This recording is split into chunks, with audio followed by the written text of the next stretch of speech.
Faustino Catalina y Eva Galbache. Iglesia Noticia. COPE. Estar informado.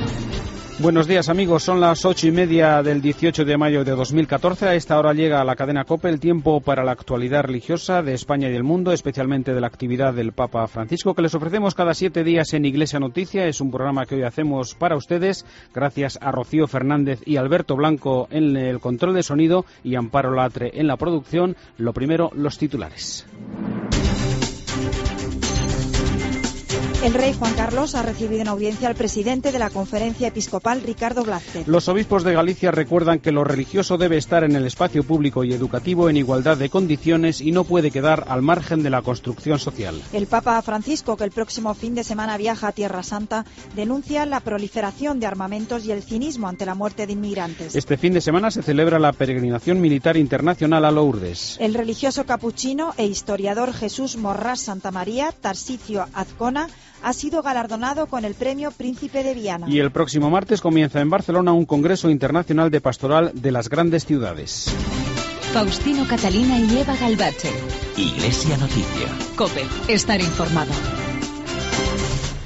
El rey don Juan Carlos recibió en la tarde del miércoles en audiencia al arzobispo de Valladolid, Ricardo Blázquez, con motivo de su reciente elección como presidente de la Conferencia Episcopal Española. Durante 45 minutos hablaron de asuntos de interés general como la situación social o la crisis económica, también de los preparativos para celebrar el 5º centenario de Santa Teresa de Jesús. Nos lo recuerda en esta primera crónica de hoy Carmen Lavallén. Suma cordialidad en el encuentro entre don Juan Carlos y monseñor Ricardo Blázquez en su primera audiencia tras su reciente reelección como presidente de la Conferencia Episcopal Española el pasado 12 de marzo. Sobre la mesa en Zarzuela el pasado miércoles la coyuntura social y económica española y particularmente la de quienes sufren la crisis, como los jóvenes, y la labor integral de la Iglesia. También el recuerdo de los días pasados en Roma con motivo de la canonización de Juan XXIII y Juan Pablo II y la audiencia que el Papa Francisco concedió a los reyes el pasado 28 de abril.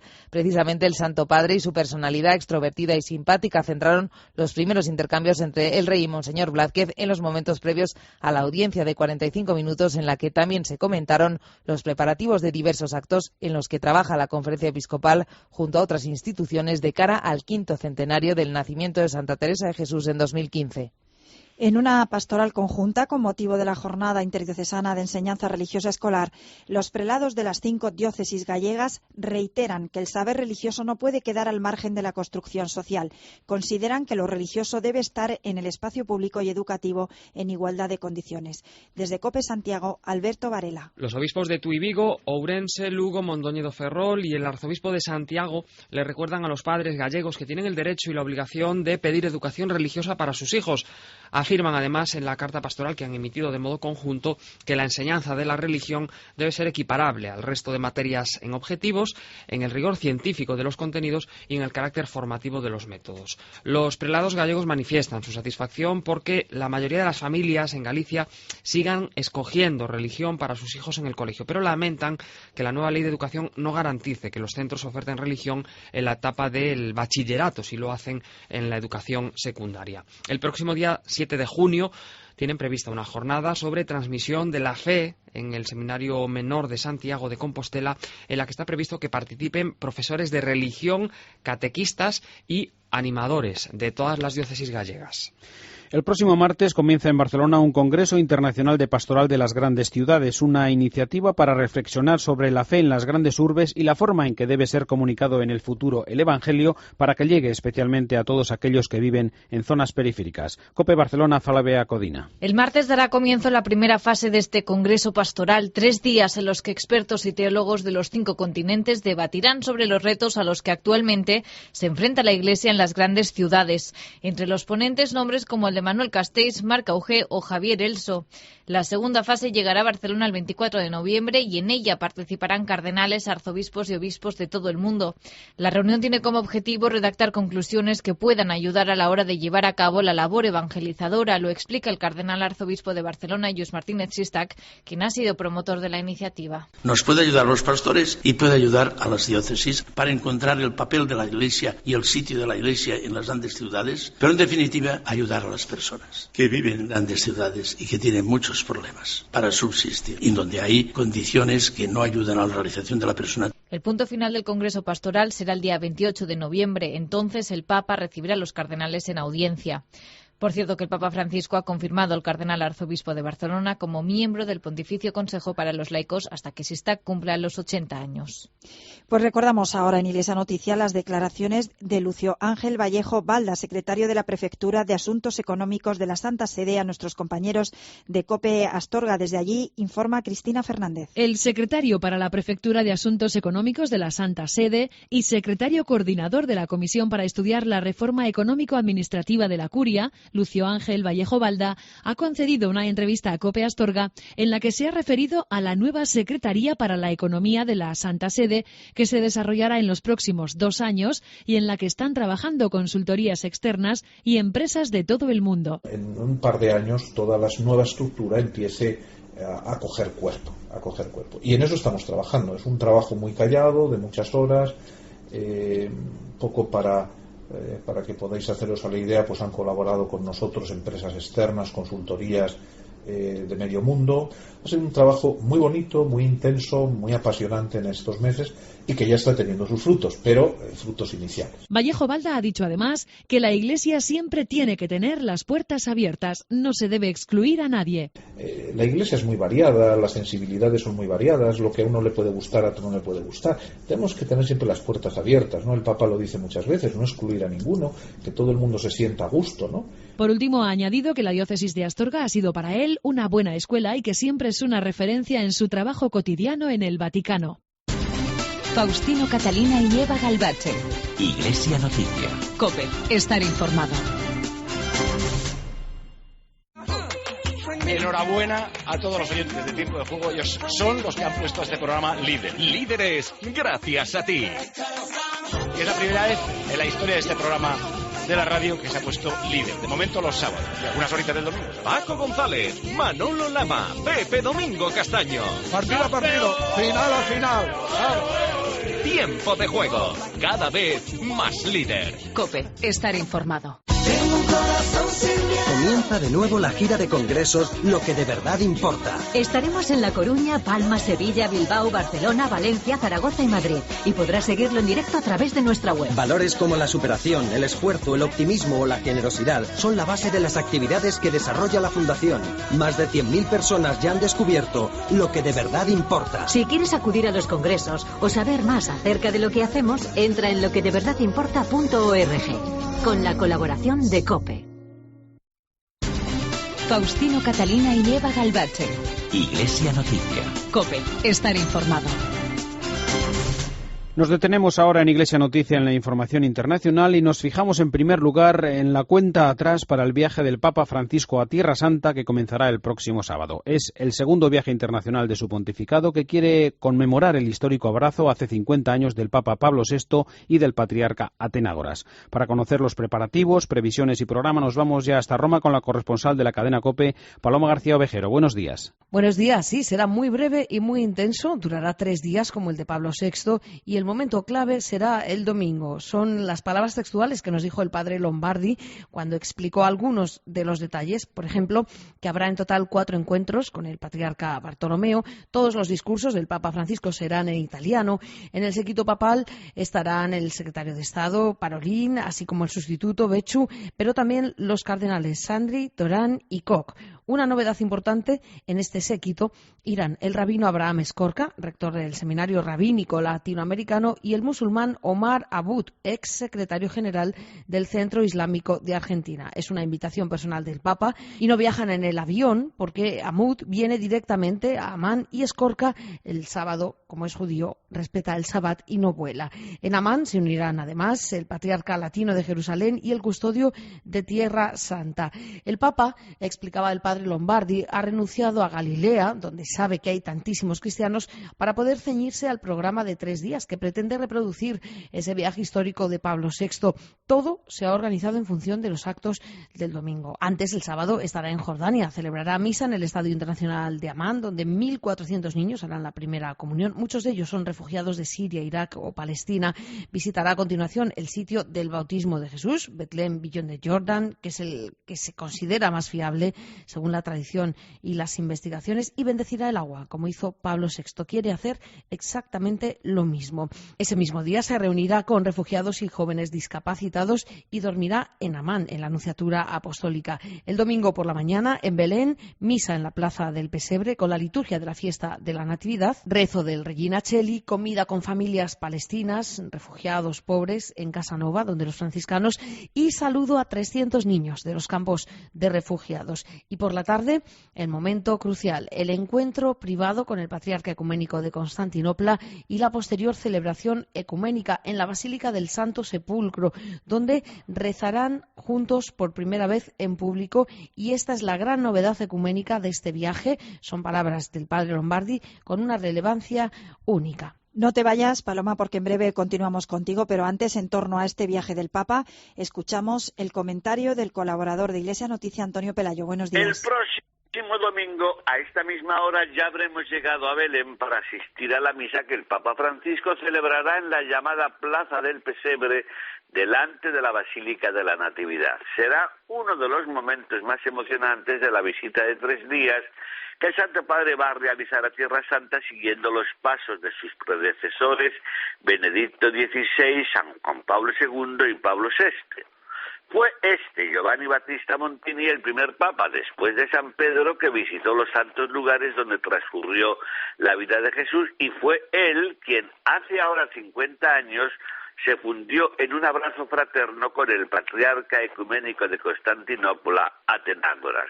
Abrazo que tuvo como consecuencia que al año siguiente las iglesias católica y ortodoxa levantasen las mutuas excomuniones que se habían lanzado siglos antes en el momento del cisma de Occidente. Conmemorar este histórico gesto de reconciliación entre cristianos, ese es el objetivo fundamental de este viaje, en el curso del cual Francisco encontrará en 4 ocasiones diferentes al actual patriarca de Constantinopla, Bartolomé, y firmará con él una declaración sobre el común compromiso de seguir adelante con el diálogo ecuménico.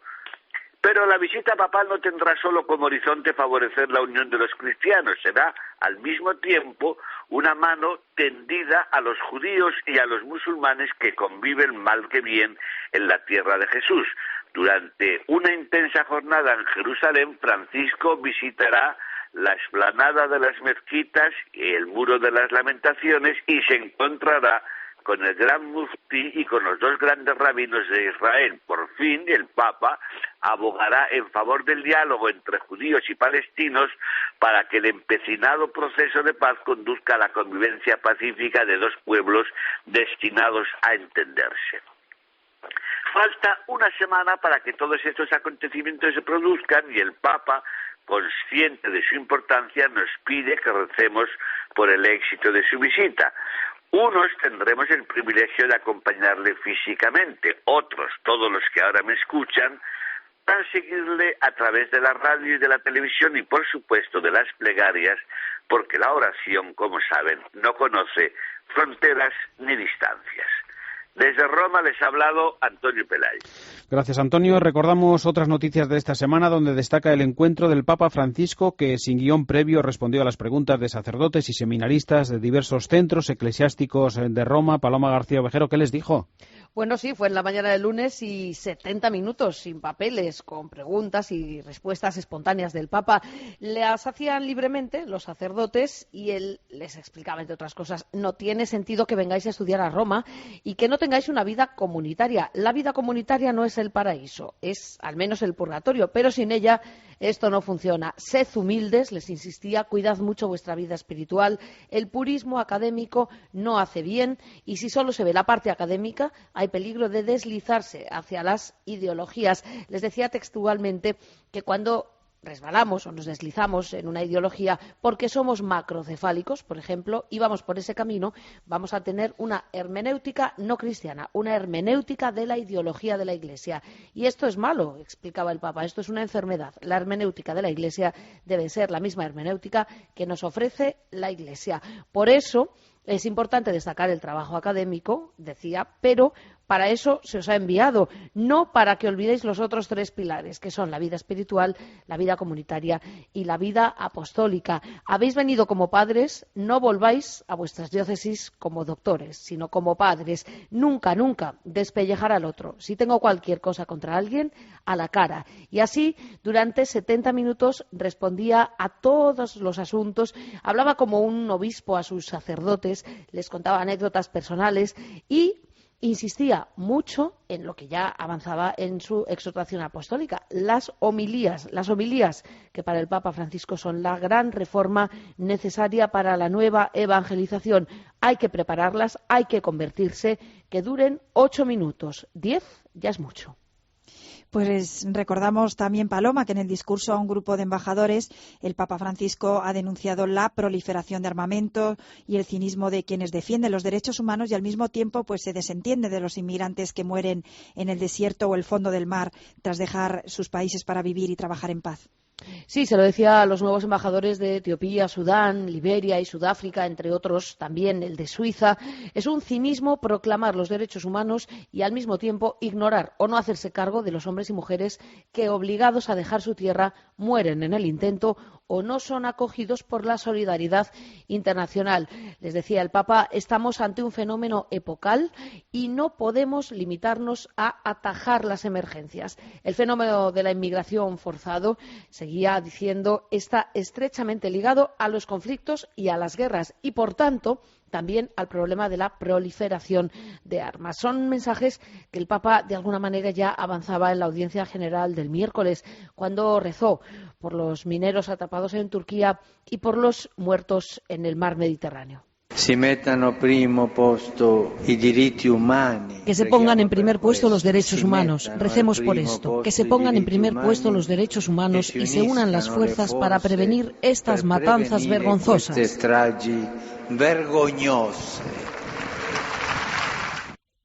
De nuevo, Lampedusa en la mente del Papa. Gracias, Paloma. Buenos días y feliz domingo. Igualmente. Pues nos detenemos ahora en otras noticias de la actualidad internacional. Empezamos por Alemania, donde esta semana ha estado el patriarca de Constantinopla, Bartolomé I, que el domingo se reunirá, recordamos, con el Papa en Jerusalén. Corresponsal en Berlín, Rosalía Sánchez. La visita de Bartolomeo I de Constantinopla a Alemania ha estado plagada de encuentros ecuménicos y ha sorprendido el tono crítico de muchas de sus afirmaciones. Con palabras muy duras ha condenado, por ejemplo, los ataques a cristianos en todo el mundo. Ha hablado textualmente de una plaga de la persecución y no ha sido menos crítico con la Iglesia protestante, a la que ha llamado a utilizar el próximo aniversario de la Reforma para hacer autocrítica y cuestionamiento de sí misma, preguntándose por el sentido del cisma.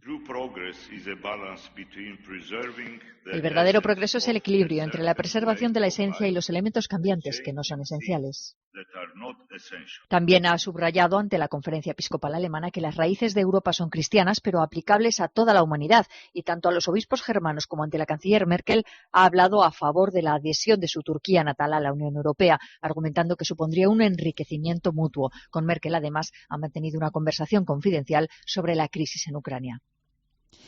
El presidente del Consejo Pontificio para la Familia, Vincenzo Paglia, ha hablado esta semana en la sede de la ONU en Nueva York en la Jornada Internacional de la Familia. Es la información de Carolina Martín. En medio de su gira americana para ultimar la visita a Estados Unidos del Papa Francisco en 2015, el presidente del Pontificio Consejo para la Familia, Vincenzo Paglia, hizo este jueves una parada en el cuartel general de Naciones Unidas. El arzobispo no solo conmemoró el 20º aniversario del Día Internacional de la Familia, sino que se reunió con el secretario general de la ONU, Ban Ki-moon, el pasado viernes. Durante los actos para celebrar el Día Internacional de la Familia, que tenía como tema central la integración social y la solidaridad intergeneracional, Paglia intervino en la mesa redonda organizada por la Misión Permanente de la Santa Sede para hablar de la familia en el centro del desarrollo. En este escenario, el arzobispo subrayó que la familia no solo importa, sino que es indispensable e irreemplazable. También aplaudió la decisión de Naciones Unidas de pedir a los gobiernos y a las organizaciones civiles que redescubran el lugar central de la familia en la sociedad y en el desarrollo humano. El Papa Francisco, explicó Paglia, es consciente de la indispensabilidad de la familia y su dinamismo. Por ello, ha convocado al sínodo para examinar el papel de la familia familia hoy y los retos a los que se enfrenta. De cara a 2015 y los estados que visitará el Papa durante la celebración del 8º Encuentro Mundial de las Familias, que se realizará en septiembre el próximo año en Filadelfia, es posible que Francisco recale en Nueva York para visitar Naciones Unidas. Y desde Nueva York a París, donde se ha recordado el 8º centenario del nacimiento del rey, conocido popularmente como San Luis de los franceses. Corresponsal en París, Asunción Serena. Entre los numerosos actos que han tenido lugar este año para celebrar el 800 aniversario del nacimiento de San Luis, rey de Francia, las calles de París han acogido este fin de semana una procesión en su honor. Se han implicado en la organización 4 parroquias, además del Seminario Ortodoxo Ruso de Piney-sur-Seine, la Orden de Malta y la Orden de Salto Sepulcro. Los actos comenzaron en torno a una misa en Saint Eugene, de donde salió posteriormente la procesión solemne hasta la Catedral de París bajo las notas de las letanías de los santos en el tono parisino usado en tiempos de San Luis. Los participantes en el cortejo portaban una imagen del santo e iban acompañados de estandartes y la banda musical real de Ansin, venida especialmente de Bélgica para la ocasión, así como el coro Montjoie de Saint-Denis.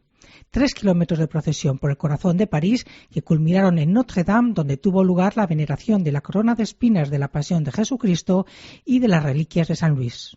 Más de 12.000 militares, personal civil de la defensa y sus familiares de 40 países participan este fin de semana en Lourdes en una peregrinación internacional, un encuentro militar único en el mundo que comenzó en 1958, en el que militares, policías, hombres y mujeres de las fuerzas de seguridad y capellanes castrenses viven jornadas de confraternización, también de oración por la paz entre todas las naciones. Entre los participantes está un año más el arzobispo castrense de España, Monseñor Juan del Río. Buenos días. Hola, buenos días, Faustino.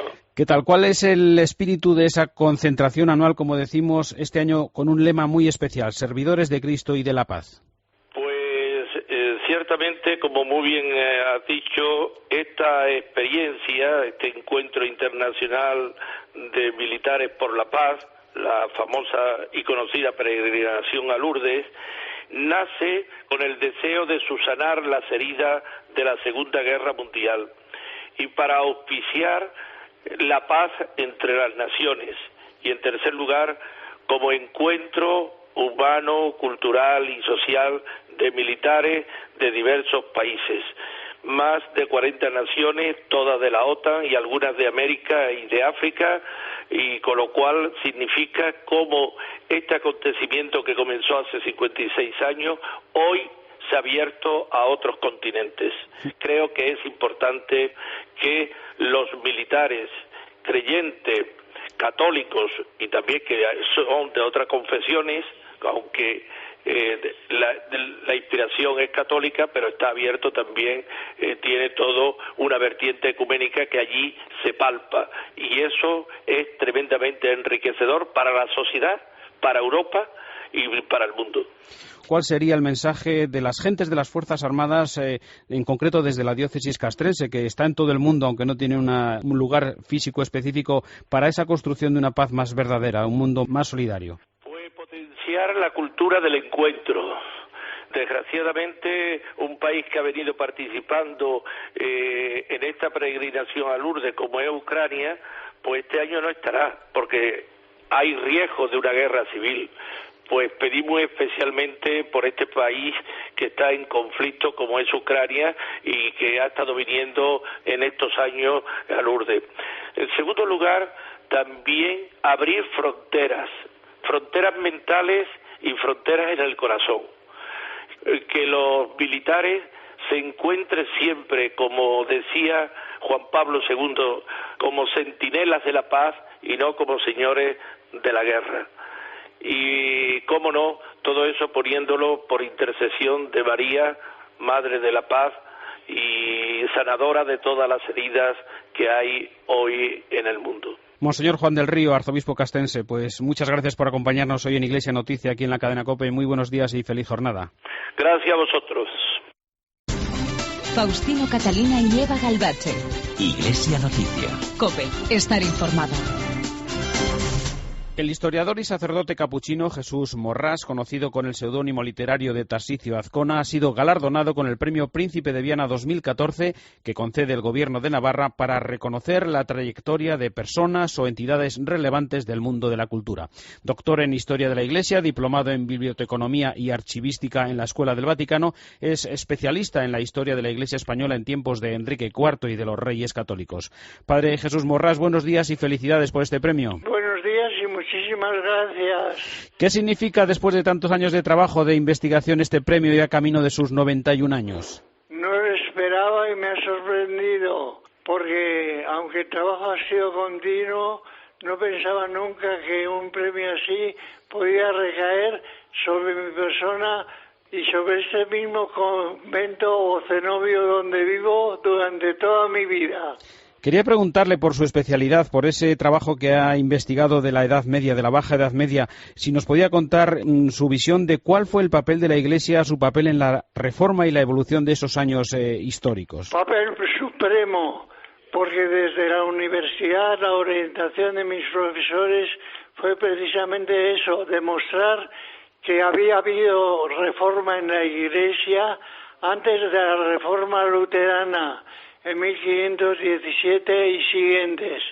Por tanto, comencé con el otoño de la Edad Media y sobre todo con los Reyes Católicos, que me llevaron a una visión profunda de la reforma de todos los estamentos de esos reinos.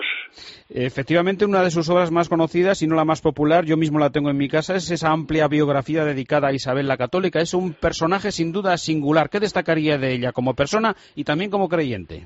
Como persona, una persona completa, una persona que estaba siempre dependiente de su casa y de su reino.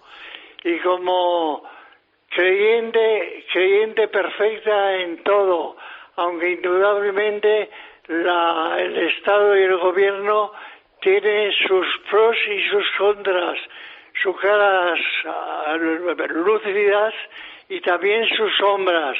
Por eso la reina se tuvo que ver en situaciones muy difíciles por causa de su familia y por causa de sus asesores.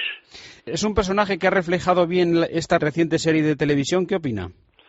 La serie de la televisión me ha encantado, no tanto por la persona, por el personaje, sino, quiero decir físicamente, sino por toda la manera como Televisión Española ha llevado la serie y la que todavía se espera la tercera. Estoy conforme en su manera de presentar la sociedad del tiempo, aunque indudablemente es otro campo, no es el campo crítico de la historia, sino un campo histórico pero lírico al mismo tiempo o artesano. Ellos han impregnado con el personaje y con la época, tomándose indudablemente sus licencias, unas licencias legítimas para ellos. Por cierto, ¿qué opina del proceso de canonización de Isabel la Católica, que sigue abierto? Pienso que hay un grupo extendido por todo el mundo cristiano que sigue con esa idea de la beatificación y canonización, mejor dicho. Puede seguir indudablemente adelante, lo que tendrá que luchar con algunas manchas o sombras que se le pueden aducir quizá precisamente por la razón de Estado y de gobierno en sus reinos. Padre Jesús Morrás, pues muchas felicidades de nuevo por ese premio y gracias por acompañarnos hoy en la COPE, en Iglesia Noticia. Buenos días. Muchas gracias y porque soy un cliente fijo y firme de ustedes. Muchas gracias por su audiencia también. Y lo digo también a usted muchas veces. Gracias por su escucha. Adiós, buenos días. Adiós. Gracias. Pues hasta aquí los minutos de Iglesia Noticia en este domingo 18 de mayo de 2014. Volveremos dentro de 7 días. Les dejamos con la última hora de la actualidad en España y en el mundo. Después con la Santa Misa. Un saludo de Eva Galbache y Faustino Catalina.